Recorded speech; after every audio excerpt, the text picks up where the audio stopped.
Here I have a 2007 Acura TL with the service due now lamp that's on the dashboard when you open the ignition or start the car. What you do is you want to be on this screen, and then once you're on this screen on your steering wheel, there's the SEL reset button. Press and hold it for about 10 seconds.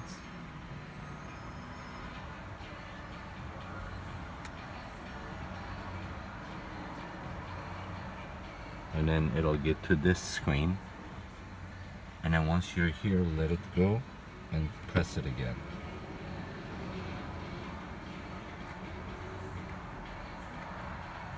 And then to check it, you scroll up or down to see if it worked. There it is, oil life, 100%. Thanks for watching.